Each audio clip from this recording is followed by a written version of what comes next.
You ever have one of those moments where you just know something, like deep down, no real logic for it? Oh, yeah, like a gut feeling about someone you just met. Exactly. Or that weird deja vu thing where it feels like you've been in that exact moment before. It feels like more than just random brain static, you know? Like little nudges, hints of something else. Subtle senses, maybe. Yeah. Well, welcome everyone to the Deep Dive here on the Insight Hub. Today we are really diving deep into something I find just fascinating, and while our sources seem to say it's actually really natural for everyone. Mm-hmm. The topic is awakening your inner psychic and unlocking subtle senses. It sounds mysterious, but the core idea we're exploring is that it's, well, inherent. Right. So our mission today is to unpack this whole idea that these abilities, they aren't some rare superpower, they're maybe part of being human. We'll look at the different types, the history behind it all. And importantly, get into some practical ways you might be able to cultivate this stuff. Trust your intuition more for growth, healing, navigating life, really. The aim is that by the end, you'll have a clearer picture of what these abilities are, maybe how they work energetically. And how you can start noticing them in your own life. Yeah. Moving past just, information overload to actually understanding. Sounds good. Okay, so let's unpack this. The word psychic, it definitely brings images to mind, doesn't it? Oh, absolutely. Crystal balls, maybe fortune tellers, that kind of thing. But the sources we looked at suggest it's way broader, much more natural, less about predicting lottery numbers. Huh, yeah. And more about a sensitivity to energy, maybe. Something you perceive with your inner eye, maybe even your regular vision sometimes. Okay, so break that down. If it's not just seeing in the usual way, what are we talking about? Well, we often hear these terms, the clairs, right? From the French for clear. Like clairvoyance? Exactly, clairvoyance, clear seeing. So this is about getting visual messages. Like actual pictures in your head. It can be, like colorful visions or really vivid dreams, daydreams even, or sometimes it's signs in the environment. But the key thing our sources emphasize is it's energetic. It involves your physical eyes, yeah, but also what they call the eyes of our chakras and auric layers. Chakras, energy centers, and auric layers, the field around us. Precisely. So it's like you can psychically or energetically travel to other places or spaces through this seeing. Wow, okay. So it's perception through energy. That changes things. What else is in the spectrum? What other clairs? Well, another big one is clairsentience, clear feeling. Feeling, so emotions. Emotions, yeah, or even physical sensations. Things connected to other people or situations, like suddenly feeling a pang of sadness when a friend is struggling, even if they haven't told you. Isn't that just empathy, though? Ah, that's a great question. Our sources make a distinction. They say empaths often pick up and hold on to other people's pain, which can be, draining. Yeah, I could see that. Whereas clairsentience, as described here, is more about using that feeling to get information, to sense outcomes, maybe, or get guidance. So feeling for guidance, not just absorbing. Exactly. Yeah. Like feeling a sudden joy when someone else succeeds, or maybe feeling a stiffness in your own shoulder that somehow relates to, say, an animal's health issue you're thinking about.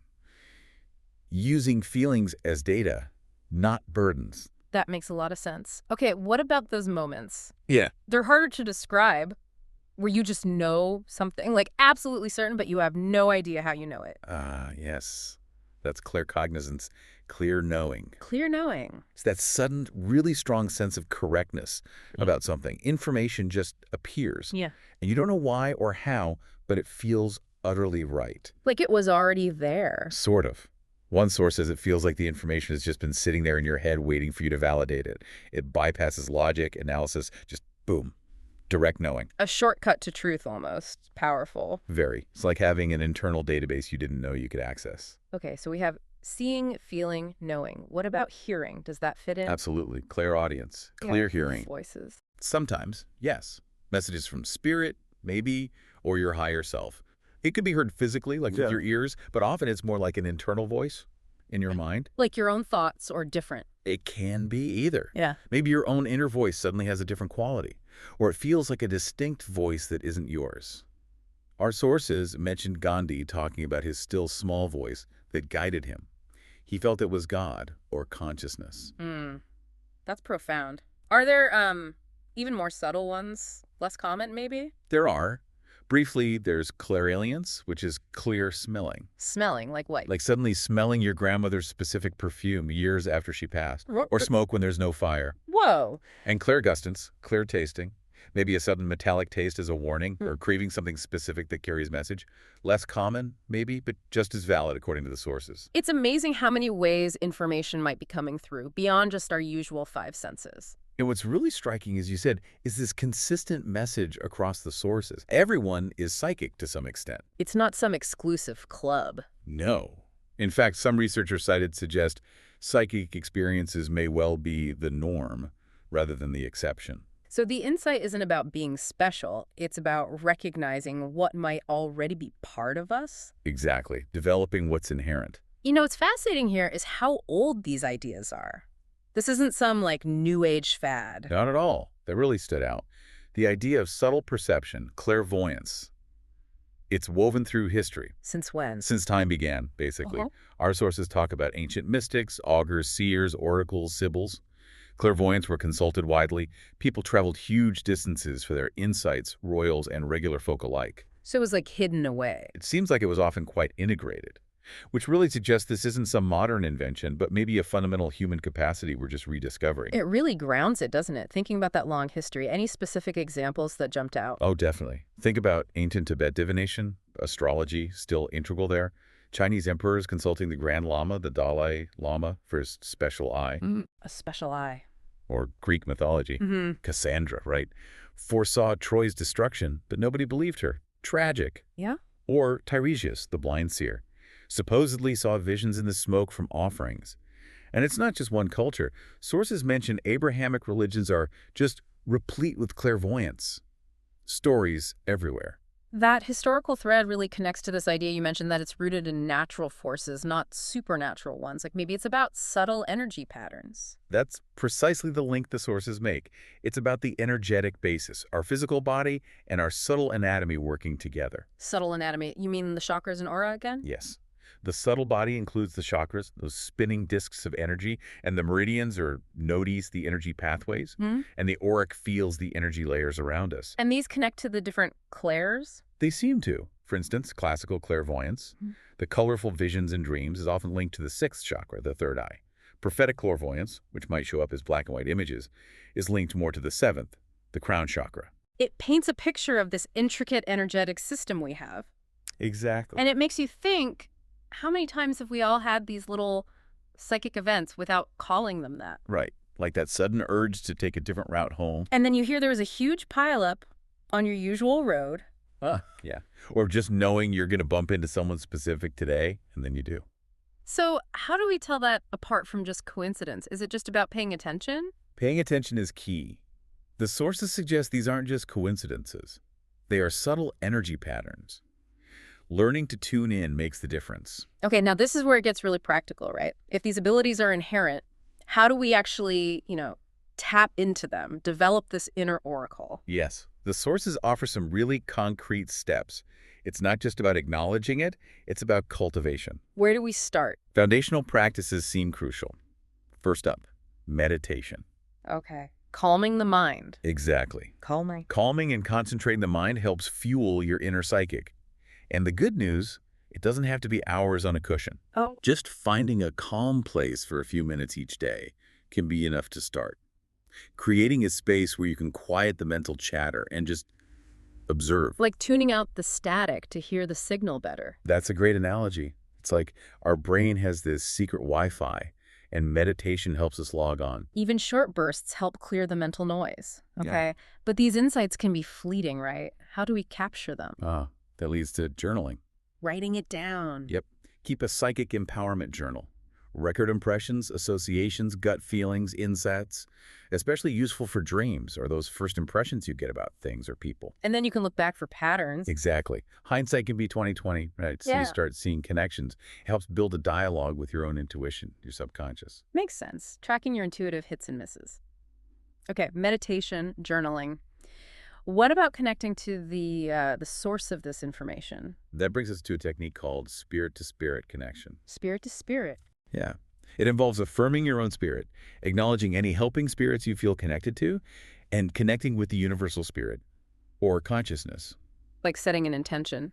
Sort of. It's described as a kind of surrender, allowing spirit to provide meaningful, appropriate visions, while also offering protection from stuff that might be unhelpful or harmful.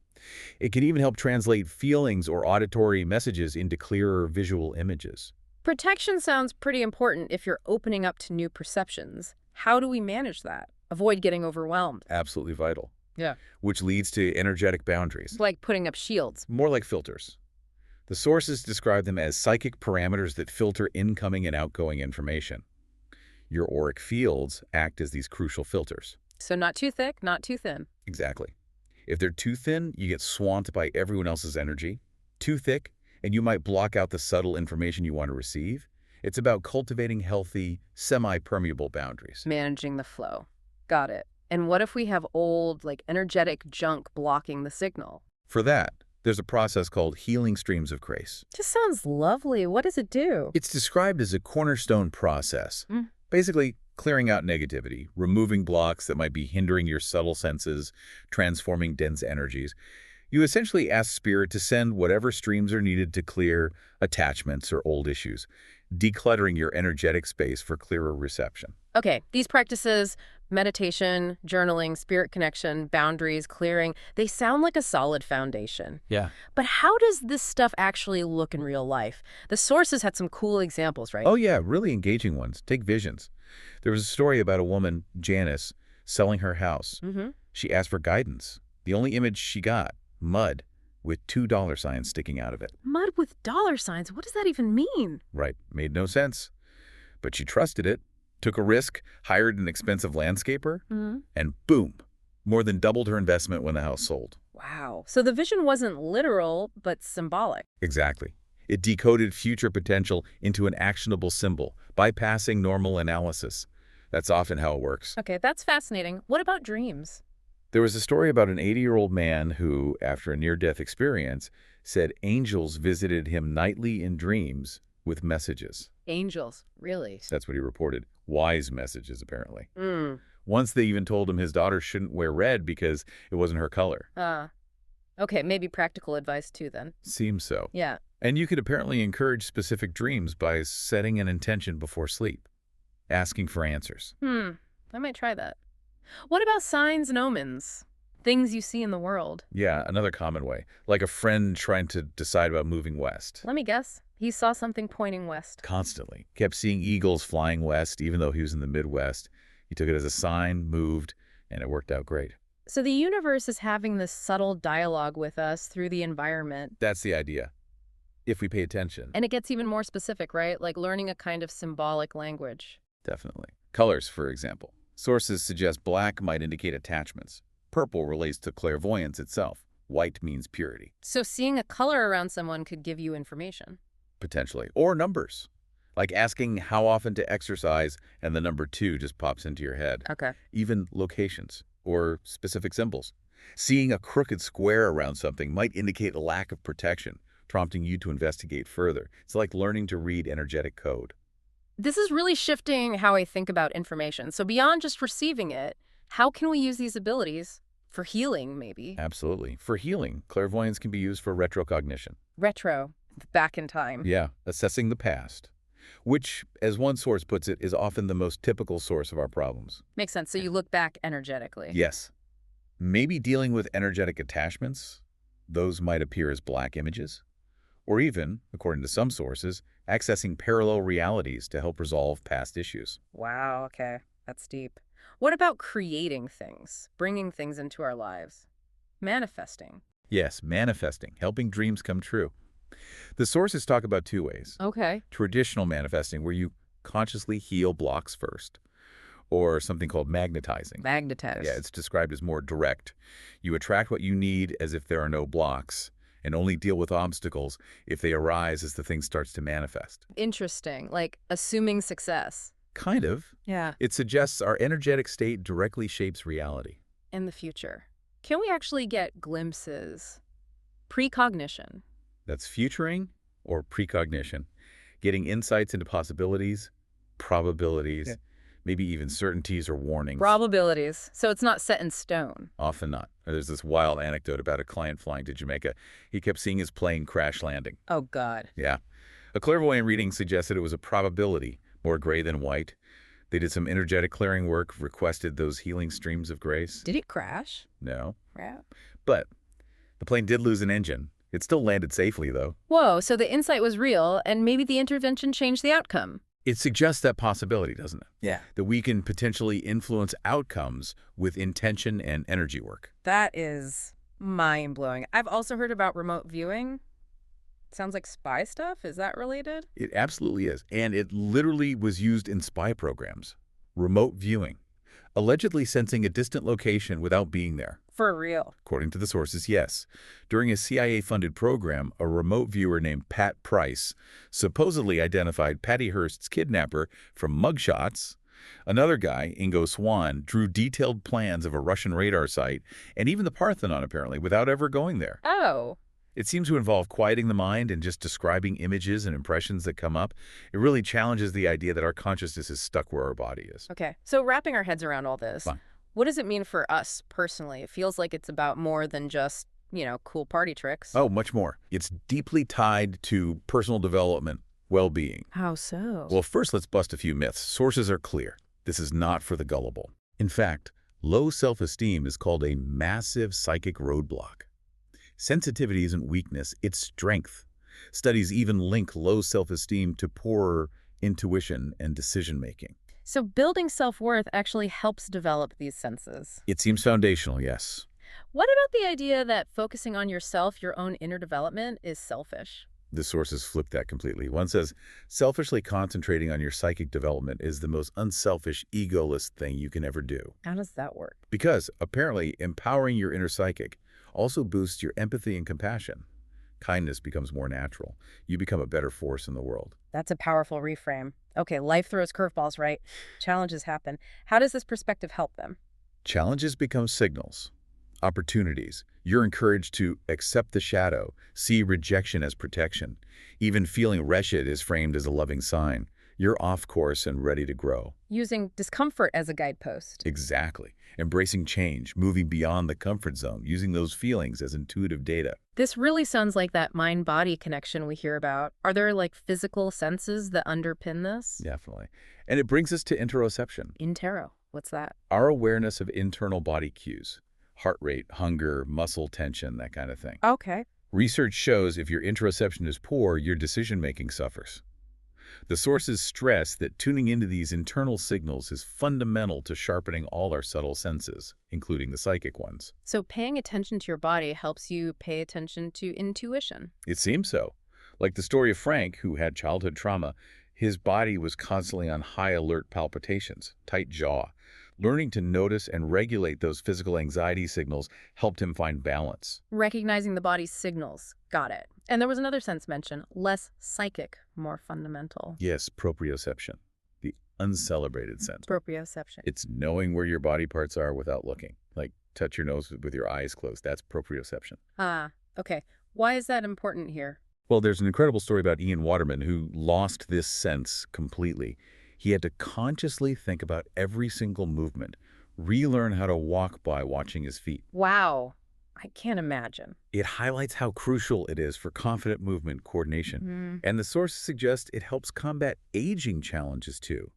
Like interoception, developing proprioception means being more tuned into your body's subtle feedback. Creating a stronger foundation for picking up other subtle signals, psychic ones included. That seems to be the idea, a more embodied awareness overall. All of this just keeps reinforcing that idea. Practice strengthens these abilities, like a muscle. Exactly. The more you notice, the more you engage, the clearer the signals become. It really is about conscious attention. It's a journey, isn't it? It really is. Embracing your psychic evolution, as one source puts it, and remembering it's about the journey, not the destination.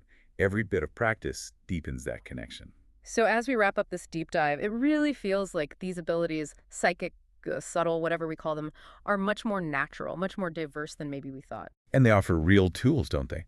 For understanding ourselves, navigating life. Yeah. Sensing a friend's mood, figuring out a dream, that sudden gut feeling.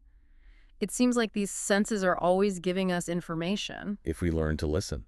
And learning to listen according to our sources can bring more joy, love, respect, hope, trust, compassion, protection, and approval into our lives. That's quite a promise. It is. And maybe, just maybe, as you start to trust these abilities more, a bigger perspective opens up. How so? Well, one source leaves us with this really provocative thought. Perhaps your consciousness never dies, and you can connect to immortality in any moment. Connecting immortality. Wow. Yeah. How might that perspective change how you live, how you perceive your connections right now? That is definitely something to sit with, a powerful thought to end on. We really hope this deep dive has sparked some curiosity, offered some new insights, and maybe some pathways for you to explore. Thank you so much for joining us on the deep dive here on the Insight Hub.